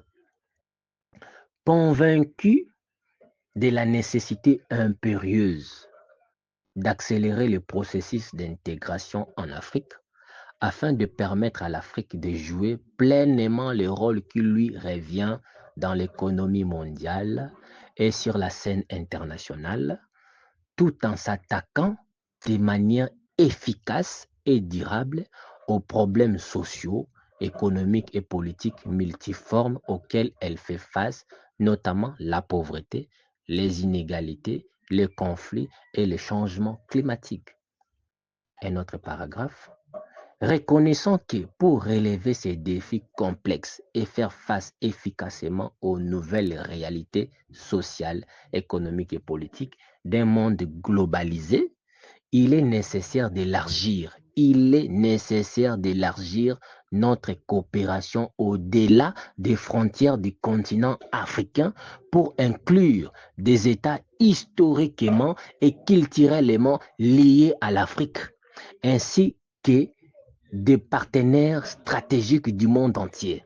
Cette approche inclusive est essentielle pour maximiser notre impact et notre influence. Voilà ce que dit cet paragraphe. Je le reprends et je le relis. Reconnaissant que pour relever ces défis complexes et faire face efficacement aux nouvelles réalités sociales, économiques et politiques d'un monde globalisé, il est nécessaire d'élargir notre coopération au-delà des frontières du continent africain pour inclure des États historiquement et culturellement liés à l'Afrique, ainsi que des partenaires stratégiques du monde entier. Cette approche inclusive est essentielle pour maximiser notre impact et notre influence. Guidé par notre vision commune, cette nouvelle, encore une paragraphe, guidé par notre vision commune d'une Afrique unie, prospère et pacifique, représentant une force dynamique et respectée sur la scène internationale, capable de défendre ses intérêts, de promouvoir ses valeurs et de contribuer activement à la résolution des problèmes mondiaux. Autre paragraphe, décider à prendre toutes les mesures nécessaires pour renforcer nos institutions communes, à les doter de pouvoirs, des ressources humaines et financières et de l'autonomie dont elles ont besoin pour remplir efficacement leur mission et servir les aspirations de nos peuples. Dernier paragraphe et conclusion, rappelant la déclaration que nous avons adoptée lors de la session extraordinaire de notre conférence à Sirte, en Grande Jamaïria, arabe libyenne populaire et socialiste, le 9 1999. Donc le 9e mois 1999, par lesquels nous avons décidé de créer l'Union africaine. Conformément aux objectifs fondamentaux de la charte de l'Union, de la charte de l'Organisation de l'Unité africaine et du traité constituant la Communauté économique africaine, marquant une étape décisive dans cette quête d'unité et de développement.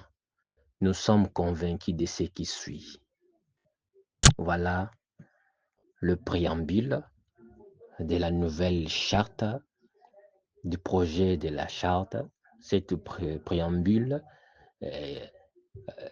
ambitieux, cette préambule qui exprime le souci ou la voix de l'Afrique, qui met déjà des règles, si vous avez bien suivi ce préambule, qui établissent des règles, des partenariats avec les États associés partenaires et les soucis de l'Afrique de consolider les liens avec ces États historiquement et culturellement liés à l'Afrique. Vous avez lu ensemble avec moi. J'ai même repris la lecture de certains paragraphes, tout simplement pour vous aider à entendre. Donc, vous voyez, rien qu'en parlant de tout ça, je vous ai déjà consommé 1h20 minutes ou 1h21 minutes. Je n'ai même pas encore entamé les organes de l'Union africaine. Je n'ai même pas lu pour vous les objectifs de l'Union africaine, parce que c'est très important que vous les connaissiez dans cette émission, tout comme dans l'émission suivante, si je vais encore faire une émission sur ça. Donc, je vais quand même essayer de lire quelques objectifs, si nous avons le temps, avant d'entamer les organes. L'Union africaine, les objectifs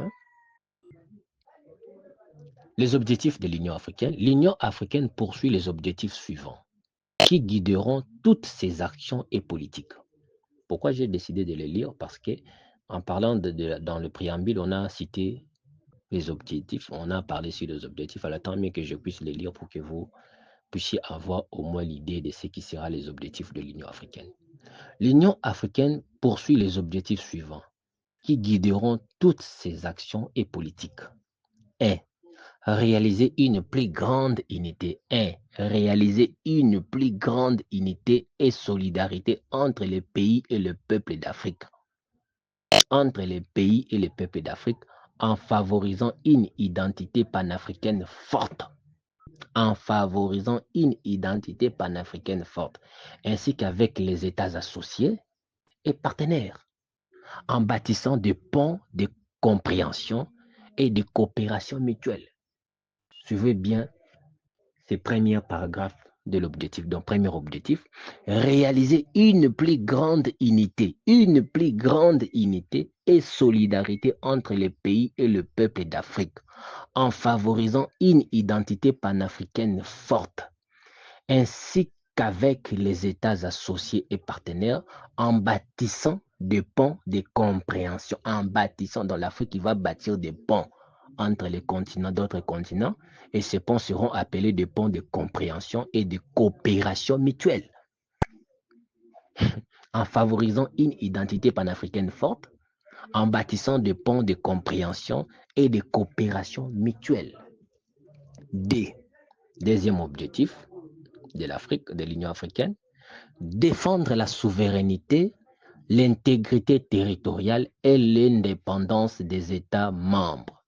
Défendre la souveraineté, l'intégrité territoriale et l'indépendance de ces États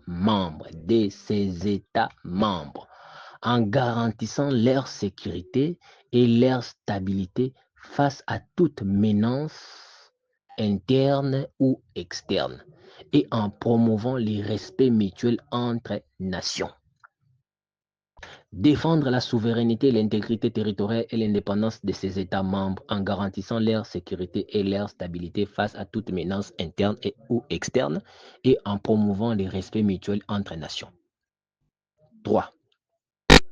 Troisième objectif, accélérer l'intégration politique et socio-économique du continent. Accélérer l'intégration politique et socio-économique du continent en éliminant les barrières au commerce, à la circulation des personnes et des capitaux et en harmonisant les politiques pour créer un marché unique africain et une gouvernance continentale renforcée. Ça, c'est le troisième objectif. Quatrième objectif, promouvoir et défendre les positions africaines communes sur les questions d'intérêt pour le continent et ses peuples sur la scène mondiale, en renforçant la voix de l'Afrique dans les forums internationaux et en assurant que ses préoccupations soient entendues et respectées. Donc, quatrième objectif, c'est promouvoir et défendre les positions africaines communes sur les questions d'intérêt pour le continent et ses peuples sur la scène mondiale, en renforçant la voix de l'Afrique dans les forums internationaux et en assurant que ses préoccupations soient entendues et respectées. Cinquième objectif, favoriser la coopération internationale en tenant dûment compte de la Charte des Nations Unies et de la Déclaration universelle des droits de l'homme et en s'engageant activement dans la résolution des problèmes mondiaux, de la paix à la justice climatique. Sixième objectif, promouvoir la paix, la sécurité et la stabilité sur le continent en développant des mécanismes de prévention, de gestion et de résolution de conflits et en luttant contre le terrorisme et les crimes transnationaux organisés. Septième objectif, promouvoir les principes et les institutions démocratiques, la participation populaire et la bonne gouvernance en soutenant l'établissement d'États de droit, la transparence, la réduction des comptes et le respect des libertés fondamentaux.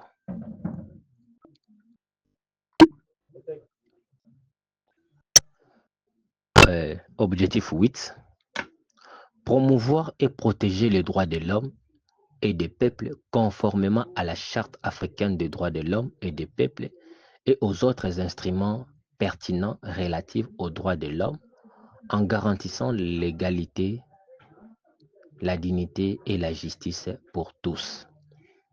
Objectif 9, créer les conditions appropriées permettant au continent de jouer le rôle qui est le sien dans l'économie mondiale et dans les négociations internationales en renforçant sa compétitivité, en attirant les investissements et en promouvant un commerce équitable. Objectif 10.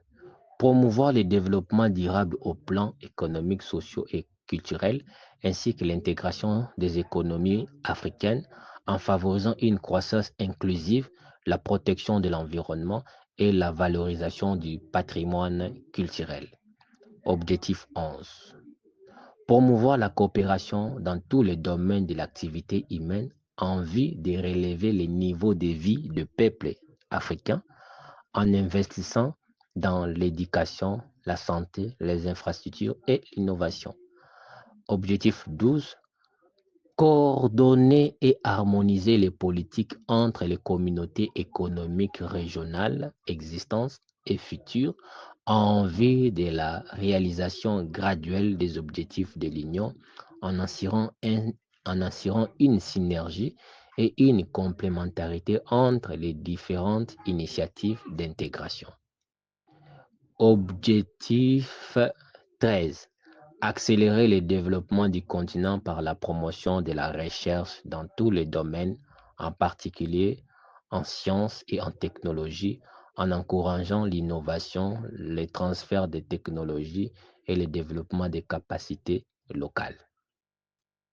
Objectif 14. Renforcer les liens historiques, culturels et sociaux avec les États associés, notamment en valorisant l'héritage culturel africain dans les diasporas, en promouvant les échanges et la reconnaissance mutuelle des contributions. Objectif 14, je le reprends, renforcer les liens historiques, culturels et sociaux avec les États associés, notamment en valorisant l'héritage culturel africain, en valorisant l'héritage culturel africain dans ces pays, dans les diasporas, en promouvant les échanges, et la reconnaissance mutuelle des contributions. Objectif 15. Œuvrer des concerts avec des États partenaires à la création d'un espace de coopération économique. Œuvrer des concerts avec les États partenaires à la création d'un espace de coopération économique, culturelle et sociale renforcé en développant des partenariats stratégiques basés sur le respect, l'égalité et les bénéfices mutuels. 50-50 quand même en quelque sorte. Objectif 16. Promouvoir la coopération entre les États membres. Objectif 16. Promouvoir la coopération entre les États membres, associés et partenaires dans tous les domaines d'activité couverts par la présente charte, en encourageant les dialogues, le partage d'expériences et la mise en œuvre de projets conjoints. En encourageant les dialogues, le partage d'expériences et la mise en œuvre des projets conjoints. Dernier objectif, objectif 17. L'objectif de chaque État, ça c'est l'objectif qui est particulier pour chaque État. Suivez bien cet objectif. Objectif 17 dans les objectifs de l'Union africaine du futur. Voilà donc cet objectif qui est capital et crucial.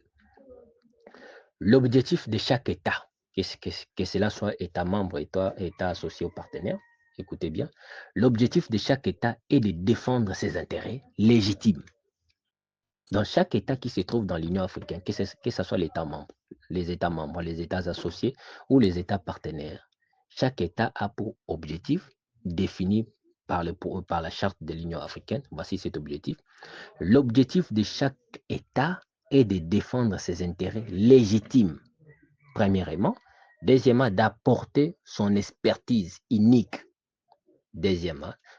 Et troisièmement, de contribuer au financement de l'Union. Donc, il y a 3 objectifs dans cet objectif pour chaque État. Chaque État a pour objectif de défendre ses intérêts légitimes. Donc, chaque État doit défendre ses intérêts légitimes, c'est-à-dire sa position à l'Union africaine. Chaque État, que ce soit l'État membre, l'État associé ou les États partenaires. Chaque État, parce que c'est une organisation qui a des coopérations économiques, des intérêts économiques qui seront discutés dans cette assemblée. Des intérêts économiques, vous connaissez comment les politiques économiques, socio-économiques fonctionnent. C'est pourquoi l'Union africaine va prévoir dans la charte le 17e objectif des objectifs de l'Union africaine qui est attribué aux États.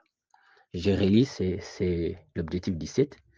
L'objectif de chaque État est de défendre ses intérêts légitimes. Donc, c'est comme premier objectif pour lui. D'apporter son expertise unique dans chaque État. Non seulement il défend ses intérêts, mais il doit apporter son expérience, son expertise pour le développement de l'Union africaine. Dans chaque État apporte sa technologie, sa connaissance, il apporte son expertise unique. Et troisième, c'est de contribuer au financement de l'Union. Dans chaque État qui est là, que ce soit l'État membre, associé, partenaire, défend son intérêt légitime, apporte son expertise unique, contribue au financement de l'Union, reconnaissant que la force collective de l'Union. Donc, ces 3 objectifs qui constituent un seul objectif du 17e objectif, dit reconnaissant que la force collective de l'Union est la somme des contributions individuelles de ses membres. Voilà ce qu'a dit cet objectif. L'objectif de chaque État est de défendre ses intérêts légitimes, d'apporter son expertise unique et de contribuer au financement de l'Union, reconnaissant que la force collective de l'Union est la somme des contributions individuelles de ses membres. Ça, c'était les objectifs dans l'article sur les objectifs. C'était l'article sur les objectifs de l'Union africaine. Je pense que cette émission, je vais le clôturer avec l'article sur les principes de l'Union africaine. Donc, je ferai une deuxième vidéo pour parler sur les organes de l'Union, les organes futurs de l'Union africaine. Je pense parce que je ne peux pas vous prendre plus de 2 heures du temps, non pas plus de 2 heures du temps, d'écoute, non. Donc, je vais terminer l'émission avec l'article qui parle sur les principes fondamentaux de l'Union africaine, comme on dit, les objectifs et les principes. Voilà. Nous avons les objectifs que je viens de lire l'article sur les objectifs. Maintenant, je vais lire l'article sur le principe. Le principe. L'Union africaine fonctionne conformément. L'Union fonctionne conformément aux principes suivants qui constituent le socle de sa gouvernance et de ses relations. Donc, ces principes constituent le socle de sa gouvernance et de ses relations. Premier principe, égalité souveraine et interdépendance de tous les États membres de l'Union, reconnaissant que chaque État, quelle que soit sa taille ou sa puissance économique, dispose des mêmes droits et devoirs au sein de l'Union et que leur destin est intrinsèquement lié. Cet objectif, le premier principe parle que pour les États membres, suivez ça très bien. Quand même, on n'a pas cité, bon, on a cité quand même. Le premier principe parle pour les États membres, rien que les États membres d'abord, mais s'applique en même temps, par la même occasion, aux États associés et aux États partenaires. Si vous le comprenez bien, vous le comprenez bien. Principe 1. Égalité souveraine et interdépendance. Égalité souveraine et interdépendance de tous les États membres de l'Union. Reconnaissant que chaque État, quelle que soit sa taille ou sa puissance économique, dispose des mêmes droits et devoirs au sein de l'Union et que leur destin est intrinsèquement lié. Donc, on a cité les États membres, mais en réalité, si vous suivez bien, ça s'applique en même temps aux États associés et aux États partenaires. Que ce soit le Congo qui est plus grand que le Bénin, Donc, le Congo, dans l'Union africaine comme actuelle, comme dans le futur, ils ont le même droit. Mais ce qui concerne les financements sera différent. J'expliquerai ça plus tard. Principe 2. Respect mutuel et partenariat équitable entre les États membres. Ça, maintenant, cet article parle, et ces principes parlent clair pour tous les 3 catégories d'États. Principe 2. Respect mutuel et partenariat. Respect mutuel et partenariat équitable. Puisque nous sommes des partenaires. Partenariat équitable entre les États membres, associés et partenaires, fondé sur la reconnaissance de la diversité, la non-ingérence dans les affaires internes et la recherche des bénéfices partagés dans toutes les formes de coopération. Donc, le principe D est une loi en quelque sorte qui permet à chaque État qui vienne et qui existe déjà dans cette union de comprendre que chacun doit respecter ses limites. Et que ça explique clair. Principe D, je reprends la lecture. Respect mutuel et partenariat équitable entre les États membres, associés et partenaires, fondé sur la reconnaissance de la diversité, la non-ingérence dans les affaires internes et la recherche des bénéfices partagée dans toutes les formes de coopération. Principe 3.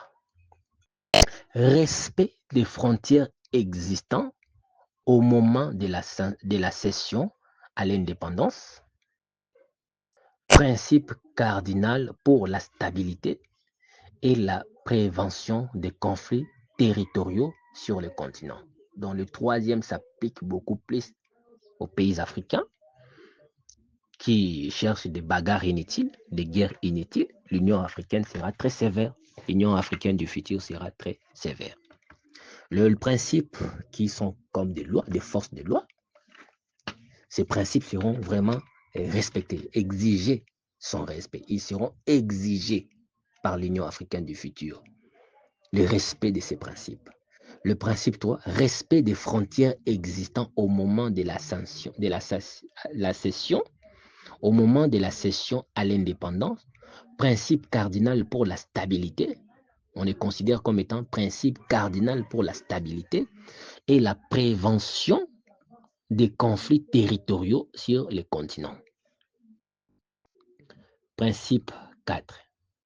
Participation de peuples africains et des diasporas aux activités de l'Union en assurant que leur voix soit entendue et leurs aspirations prises en compte dans le processus décisionnel à travers des mécanismes de consultation et de représentation.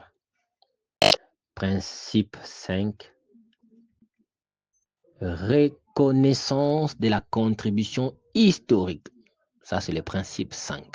Reconnaissance de la contribution historique et culturelle des diasporas africaines au développement mondial en valorisant leur rôle en tant que point culturel et économique, en tant que pont culturel et économique et en les intégrant pleinement dans la vision panafricaine. Reconnaissance de la contribution historique et culturelle des diasporas africaines au développement mondial en valorisant leur rôle en tant que pont culturel et économique et en les intégrant pleinement dans la vision panafricaine. Principe 6. Mise en place d'une politique de défense commune pour le continent africain. Mise en place d'une politique de défense commune pour le continent africain, visant à garantir la sécurité collective, à répondre aux menaces régionales et à promouvoir la paix et la stabilité en complémentarité avec les efforts nationaux. Ça, c'était le principe 6. Principe 7. Règlement pacifique des conflits entre les États membres de l'Union par les voies et moyens appropriés, y compris la médiation, la conciliation, l'arbitrage et les recours à la Cour de justice de l'Union, en privilégiant toujours les dialogues et la diplomatie. Principe 8. Interdiction des recours ou de menacer des recours à l'usage de la force entre les États membres de l'Union, sauf en cas de légitime défense collective reconnue par les organes compétents de l'Union. Donc, principe 7 et principe 8 essayent un peu de parler de la même chose. Principe 7, il dit règlement pacifique des conflits entre les États membres de l'Union par les voies et moyens appropriés, y compris la médiation, la conciliation, l'arbitrage et les recours à la Cour de justice de l'Union, en privilégiant toujours les dialogues et la diplomatie. En privilégiant toujours les dialogues et la diplomatie. 8e, interdiction de recourir ou de menacer de recourir. Donc l'Union africaine sera sévère avec ces principes. Interdiction de recourir ou de menacer de recourir à l'usage de la force entre les États membres de l'Union, sauf en cas de légitime défense collective, reconnue par les organes compétents de l'Union. Principe 9. Non-ingérence d'un État membre dans les affaires intérieures d'un autre État membre. tout en reconnaissant le droit de l'Union d'intervenir dans des situations exceptionnelles et graves. Ici, dans, dans les principes 9, on a parlé spécifiquement entre les États membres. Dans le principe 2, on a parlé non-ingérence qui regarde tous les États. Donc, le Congo ne peut pas entrer dans les ingérences des choses de Belgique. Belgique ne peut pas entrer dans l'ingérence des choses du Congo, en quelque sorte. Principe 10, droit de l'Union. Principe 9 dit non-ingérence d'un État membre dans les affaires intérieures d'un autre État membre, tout en reconnaissant le droit de l'Union d'intervenir dans des situations exceptionnelles et graves. Tout en reconnaissant les droits de l'Union d'intervenir dans des situations exceptionnelles et graves. Principe 10, droit de l'Union d'intervenir dans un État membre sur décision de la conférence des chefs d'État. Maintenant, je vais vous parler, bon, pas maintenant, je vous parlerai dans les organes qui suivront, la différence des organes. Maintenant, je cite simplement ce qui est écrit dans ces principes. Droit de l'Union d'intervenir dans un État membre sur décision de la conférence des chefs d'État dans certaines circonstances graves, à savoir les crimes de guerre, les génocides et les crimes contre l'humanité, conformément au principe de la responsabilité de protéger et au droit international. Principe 11. Coexistence pacifique des États membres de l'Union et leur droit de vivre dans la paix et la sécurité en favorisant la bonne entente, la coopération transfrontalière et le respect mutuel. Principe 12. Au droit des États membres et associés de solliciter l'intervention de l'Union pour restaurer la paix et la sécurité sur leur territoire en cas de menaces internes ou externes qui dépassent leurs capacités nationales. Principe 13. Promotion de l'autodépendance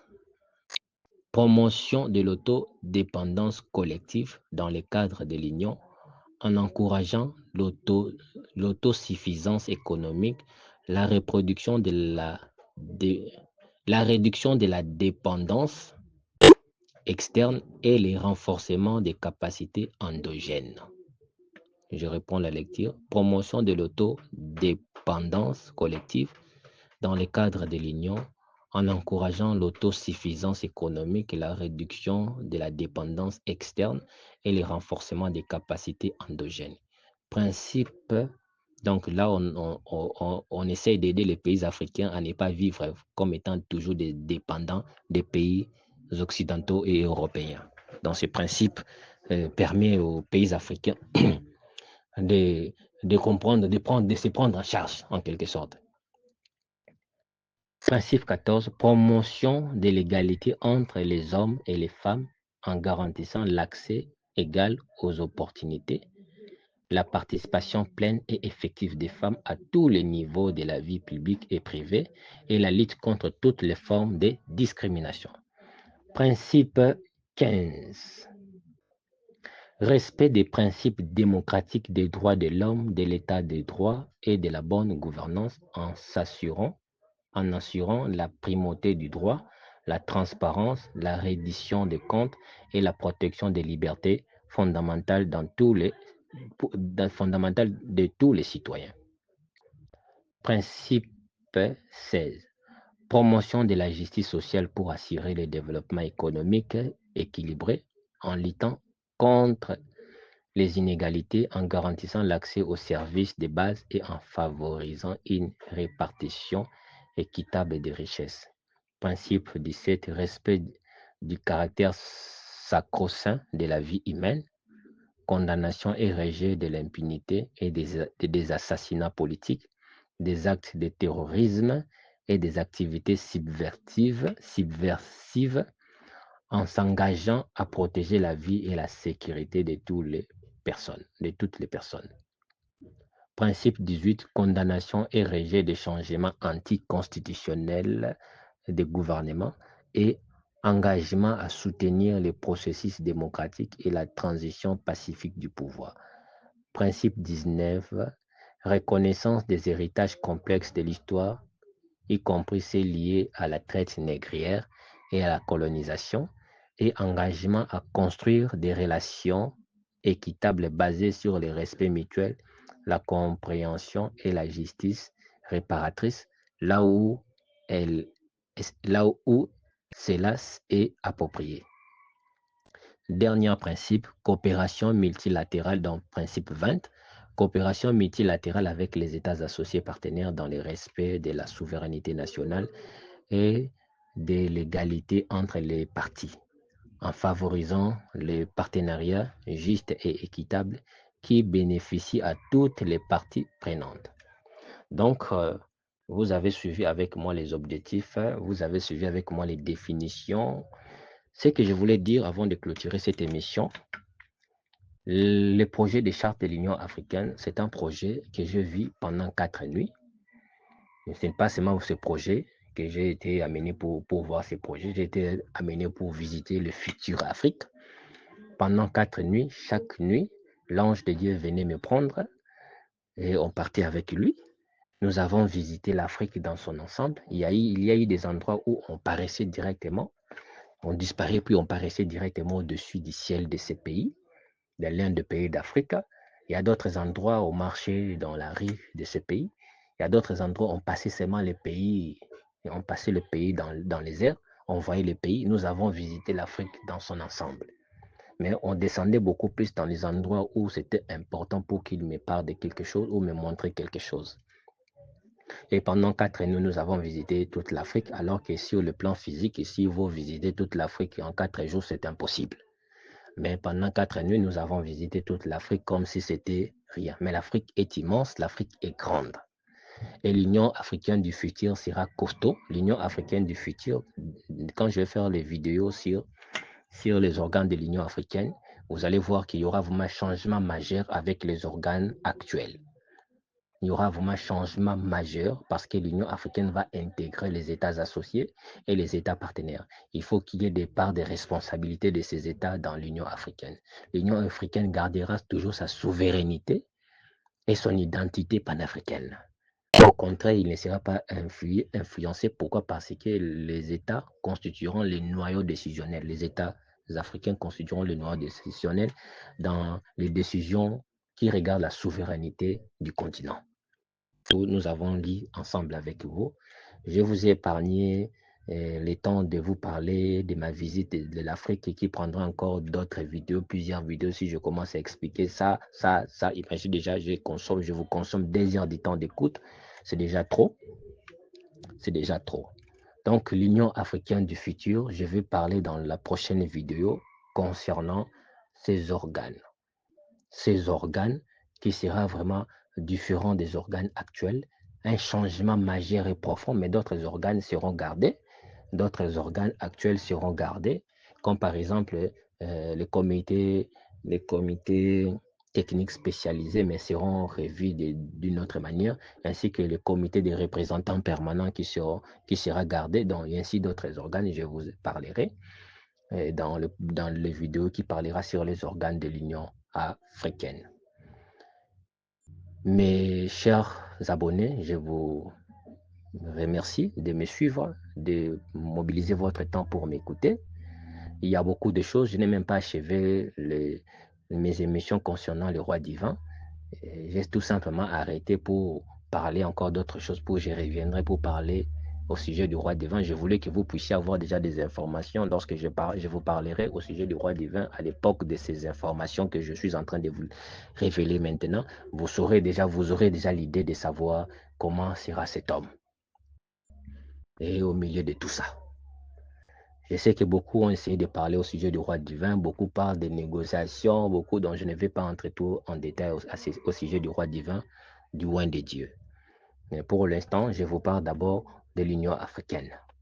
Donc, l'Union africaine est un projet qui sera initié par la République démocratique. La charte de l'Union africaine sera un projet qui sera initié par la République démocratique du Congo, mon pays, et en réalité par ce gouvernement actuel. Donc, ça dit par le président, par le régime actuel, pour être clair, par le régime actuel.